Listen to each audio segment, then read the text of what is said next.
ఈ విషయాలన్నీ కూడా చాలా లోతుగా ఆలోచించాల్సిన విషయం. ఎందుకంటే చంద్రబాబు నాయుడు గారు మరి 4 సార్లు ముఖ్యమంత్రి చేసినప్పటికి కూడా ఒక్క మెడికల్ కాలేజీ కూడా గవర్నమెంట్ నుంచి పర్మిషన్ తీసుకొచ్చి కట్టిన విధానం లేదు. అయితే జగన్మోహన్ రెడ్డి గారికి మరి ఒక్కసారి అవకాశం ఇస్తే మరి కరోనా టైంలో విద్య యొక్క విధానం కానీ అవసరం కానీ వైద్యం యొక్క అవసరం కానీ రాష్ట్ర ప్రజలకు ఎంత మాత్రం అవసరం అనేది ప్రతి పాయింట్ కూడా గమనించినటువంటి వ్యక్తి జగన్మోహన్ రెడ్డి గారు. మరి ఆ విషయాలన్నీ కూడా గమనించిన తర్వాత 17 మెడికల్ కాలేజీలు ఒకేసారి పర్మిషన్ తీసుకురావడం అనేది దేశ చరిత్రలో రికార్డు. ఇది ఇటువంటి పరిస్థితుల్ని మరి మనం చాలా దగ్గరికి వెళ్ళి చూడాల్సిన పరిస్థితి ఉంది. మరి 17 మెడికల్ కాలేజీలు తీసుకొచ్చి సుమారుగా ఒక 5 మెడికల్ కాలేజీలు కంప్లీట్ పూర్తి చేసి 2 మెడికల్ కాలేజీలు ఓపెనింగ్ దశ తీసుకొచ్చి మిగతా 10 కాలేజీలు కూడా కన్స్ట్రక్షన్ దశలో ఉన్నాయి. వాటిని పూర్తి చేసి ప్రజలకు అందించాల్సిన బాధ్యత ప్రభుత్వం మీద ఉంది. మరి ఆ బాధ్యతను మొత్తం కూడా మర్చిపోయి ఇప్పుడు ఒక ప్రైవేట్ పరంగా ఇస్తే ప్రజలు ఎంత, ఒక కుటుంబంలో మీరు ఆలోచించండి, ఆ కుటుంబ బాధ్యతలన్నీ కూడా ఎవరికైనా ఒక ప్రైవేట్ వ్యక్తిగా అప్పగిస్తే ఎంత బాధ్యతగా ఉంటుంది. సొంతంగా ఒక తండ్రి కానీ స్థానంలో ఉండి మరి ఆ తండ్రి బాధ్యతలు తీసుకుంటే ఎంత బాధ్యతగా ఉంటుంది అనేది మీరు గమనించండి. చిన్న విషయం ఇది, లాజిక్. మరి ప్రైవేట్ వాళ్ళకి అప్పు చెప్తే వాళ్ళ ఇష్టం వచ్చినట్టుగా సీట్లు అమ్ముకొని వాళ్ళ ఇష్టం వచ్చినట్టుగా మెడికల్ విధానం అంతా చేస్తే దీంట్లో మొత్తం ప్రజలందరూ కూడా గమనించాల్సిన విషయం ఏంటంటే, ఎక్కడ మెడికల్ కాలేజీ కట్టినా సరే 300 బెడ్ ఉన్నటువంటి మెడికల్ హాస్పిటల్ వస్తుంది. అక్కడ గవర్నమెంట్ హాస్పిటల్తో పాటుగా కాలేజీ ఉంటుంది. అక్కడ ట్రైనింగ్ అవుతారు, ఇక్కడ సేవ చేస్తుంటారు. ఆ రకంగా ప్రజలకు అనేక రకాలుగా మేలు జరుగుద్ది. నువ్వు ఇదంతా కూడా ప్రైవేట్ పరం చేస్తే రేపొద్దున వాళ్ళు ఈ మెడికల్ హాస్పిటల్ని, గవర్నమెంట్ హాస్పిటల్ని మెయింటైన్ చేస్తారు. వాళ్ళు ఫ్రీ వైద్యం అందిస్తారా? వాళ్ళు ఎంతవరకు దాని మీద మనం ఎంత పెట్టుబడి పెట్టాము, మనకి ఎంత వస్తుంది? కేవలం ఆ దృష్టిలో వాళ్ళు వ్యాపారం చేస్తారు తప్ప ప్రజలకు సేవ చేద్దామని చెప్పి ప్రైవేటు వ్యక్తులు ఎవరికీ ఉండదు. ఇది అందరికీ తెలిసిన విషయమే. కానీ దీని దృష్టిలో పెట్టుకొని ఎంతవరకు మనకు ఎంత అమ్మితే ఎంత వస్తుంది, మనకి ఏ కాలేజీని ఎంత అమ్ముకుంటే మనకి ఎంత లాభం వస్తుంది, ఈ పీరియడే కదా, ఇంకో పీరియడ్ మనకు అవకాశం లేదు కానీ దృష్టితో వాళ్ళు ప్రవర్తిస్తున్నారు. ఇది కరెక్ట్ అయిన విషయం కాదు. 100% మెడికల్ కాలేజీలను కానీ గవర్నమెంట్ హాస్పిటల్స్ కానీ మరి గవర్నమెంట్ నిర్వహిస్తేనే బాగుంటుంది. ఈ విషయం అనేది ప్రతి ప్రజలకి, చిన్న పిల్లోడిని అడిగినా చెప్తారు.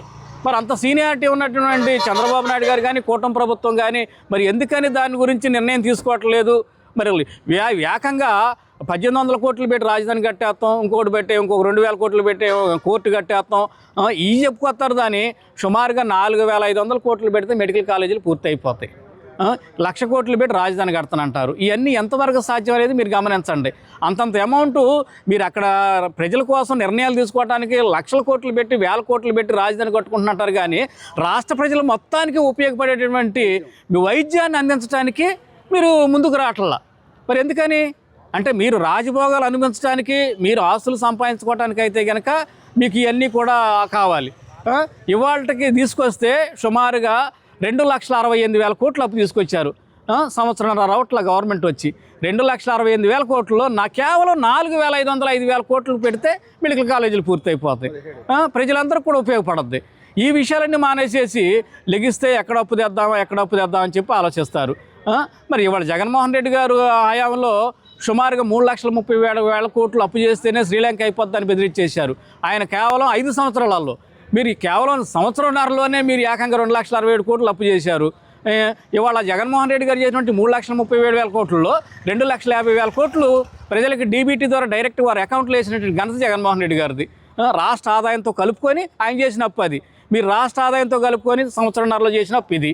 మరి మీరు రాష్ట్రాన్ని ఏ స్థితిలో తీసుకెళ్ళిపోతున్నారు, దేశాన్ని అసలు పరిస్థితి, దేశంలో మన రాష్ట్ర పరిస్థితి ఏంటి అనేది కూడా ఎవరు కూడా అంతుబట్టని పరిస్థితి ఇది.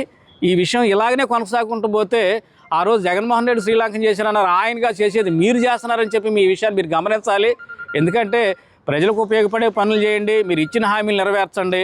ఏ రోజు మీరు సూపర్ 6 అన్నారు, దాన్ని ఏ రకంగా కూడా మీరు ముందుకు తీసుకెళ్ళలేదు.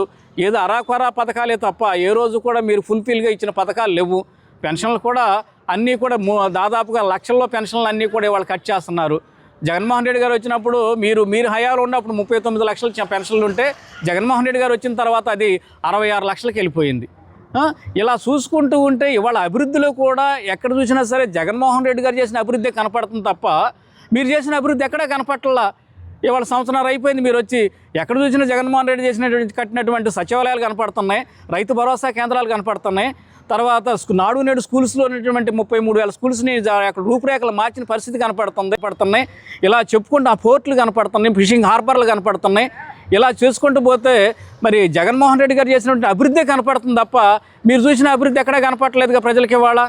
ఇవాళ ఇప్పటికీ దాదాపుగా సంవత్సరంలోనే పూర్తి వ్యతిరేకత వచ్చేసింది. జగన్మోహన్ రెడ్డి గారిని పాపం ఏదో అనుకున్నారు కానీ ఇవాళ ప్రజలందరూ కూడా నిజంగా బాధపడుతున్నారు. ఎటువంటి విధానాన్ని, ఎటువంటి ముఖ్యమంత్రిని మనం కోల్పోయాము. ఆ రకంగా మంచిగా పరిపాలించి ముఖ్యమంత్రిని పోగొట్టుకొని ఇవాళ కూటమి తెచ్చుకొని ఆ కూటమిని కాదు ఇవాళ ఆ నెత్తిన గోటం పెట్టుకున్నట్టుగా ఉన్న పరిస్థితి ఏర్పడింది. మరి ఇవన్నీ కూడా గమనించి మీరు ప్రజలకు మేలు చేయండి అంతే తప్ప ఎంతసేపు ఎంత అప్పు తీసుకొద్దామా, ఏది ప్రజల దగ్గర నుంచి మినిస్టర్లు, మీ నాయకులు, ఈ తెలుగుదేశం నాయకులు వీళ్ళే బాగుపడుతున్నారు తప్ప, వాళ్ళే సంపాదించుకున్నారు తప్ప ప్రజలకు మేలు చేసే పరిస్థితి ఎక్కడ కనపట్టలేదు. ఎలా ఉంది 10 కాలంలో పరిపాలన? ఎంత దారుణంగా ఉంది, అంత దారుణంగా ఉందండి. ఏ వ్యాపారాలు లేవు. మీరు నిజంగా పబ్లిక్కి వెళ్ళి అడగండి. ప్రజలందరూ కూడా ప్రతి చిన్న వ్యాపారాలు కానీ, చేతి పనులు కానీ, కన్స్ట్రక్షన్ ఫీల్డ్లో కానీ అన్ని ఫీల్డ్లు కూడా పడిపోయినాయి. రియల్ ఎస్టేట్ కానీ ఏదీ లేదు. రాష్ట్రం మళ్ళీ దాదాపు 20 సంవత్సరాలు వెనక్కి వెళ్ళిపోయింది. 20 సంవత్సరాలు మేమంటాం కాదు, ఇవాళ సాక్షాత్తు కూటమికి ఓట్లు వేసినటువంటి ప్రజలు కానీ, నాయకులు కానీ వాళ్ళే అంటున్నారు ఇవాళ రాష్ట్రాన్ని చంద్రబాబు నాయుడు గారు 20 సంవత్సరాలు వెనక్కి తీసుకెళ్ళిపోయారు. మరి అంత దౌర్భాగ్య పరిస్థితి ఇవాళ రాష్ట్రం నెలకొని ఉంది. ఏ వ్యాపారాలు లేవు. ఇవాళ న్యూస్ వీడియోలో మనం చూసినట్లయితే ₹1,00,000 అమ్మే సూపర్ బజార్ మార్కెట్లు ఇవాళ 30,000 కూడా అమ్మట్లేదు. వాళ్ళ సాక్షాత్తు వాళ్ళే చెప్తున్నారు. అంటే ఇవాళ రొటేషన్ లేదు. అమౌంట్ మీరు అప్పులు తీసుకొస్తున్నారు కానీ మీరు ఏదో సంపాదించుకుంటున్నారు కానీ ప్రజలకు రొటేషన్ ఇవ్వట్లా. జగన్మోహన్ రెడ్డి గారు ఉన్నప్పుడు ప్రతి నెల, ప్రతి 2 నెలలకి 3 నెలలకి ఒక్కొక్క నియోజకవర్గానికి దాదాపుగా 10 నుంచి 20 కోట్లు పథకాల ద్వారా అందరూ ప్రజలకు ఇచ్చేవాళ్ళు. ఆ అమౌంట్ ప్రజల చేతుల్లోకి వచ్చేసి వాళ్ళు ఏదన్నా ఒక చిన్న పని చేసుకోవటం, ఒక టీవీ కొనుక్కోవటం, ఒక ఫ్రిడ్జ్ కొనుక్కోవటం, లేకపోతే ఒక చిన్న షెడ్ వేసుకోవటం అనేది అనేక రకాలుగా ఉపయోగించుకునేవాళ్ళు. మరి ఇవాళ ఏ రూపాయి కూడా ప్రజల్లోకి రావట్లేదు. వాళ్ళందరూ కూడా మనీ రొటేషన్ మొత్తం ఆగిపోయింది. ఏ వ్యాపారాలు సాగట్లేదు. ఇవన్నీ కూడా మీరు గమనించండి. ఎంత ఇబ్బంది మీరు ఉపయోగపడుతున్నారు, ప్రజలకు ఏ రకంగా మేలు చేస్తున్నారు అనేది చెప్పి మీరు గమనించాలని మేము రిక్వెస్ట్ చేస్తున్నాం. మేము డిమాండ్ కాదు, మేము రిక్వెస్ట్ చేస్తున్నాం, మీరు గమనించాలని చెప్పి. మద్యం బ్రాండ్లు తాగట్టు పెట్టి 10 సంవత్సరాలు తాగట్టు పెట్టి అప్పు తీసుకుంటారు. ఎంత దారుణంగా ఉందంటే ఇవాళ మద్యంలో నాణ్యమైన మద్యం అందిస్తారంట. ఎప్పుడైనా చంద్రబాబు నాయుడు గారు ఆ రోజు జగన్మోహన్ రెడ్డి గారు నాణ్యమైన విద్య అందిస్తామని చెప్పి జగన్మోహన్ రెడ్డి గారు అంటే చంద్రబాబు నాయుడు గారు నాణ్యమైన మద్యం అందిస్తామన్నారు. మరి అది ఎంతవరకు కరెక్ట్ అనేది మీరు ఆలోచించండి. మరి వాటిని ఎక్కడికెక్కడికే బెల్ట్ షాపులు అన్నీ కూడా మేము బంద్ చేస్తాం అన్నవాళ్ళు ఇవాళ సందుకో బెల్ట్ షాప్ అయిపోయింది. ఎక్కడ చూసినా బెల్ట్ షాపులు, మద్యం ఏర్లై పారుతుంది. ప్రజలందరూ కూడా నాణ్యమైన మద్యం అనుకుంటున్నారు. వాళ్ళందరూ కిడ్నీలు పోయి హాస్పిటల్ పాలు అయిపోయి బాధపడుతున్నారు ప్రజలందరూ కూడా. ఇవాళ మీరు నిజంగా నాణ్యమైన మంది ఇస్తే మందాగోళ్ళందరూ హాస్పిటల్ పాలు ఎందుకు అవుతారు? కిడ్నీలు బాగొట్టుకొని వాళ్ళ కుటుంబాలు ఎంత బాధపడుతున్నారో మీరు ఆలోచించండి.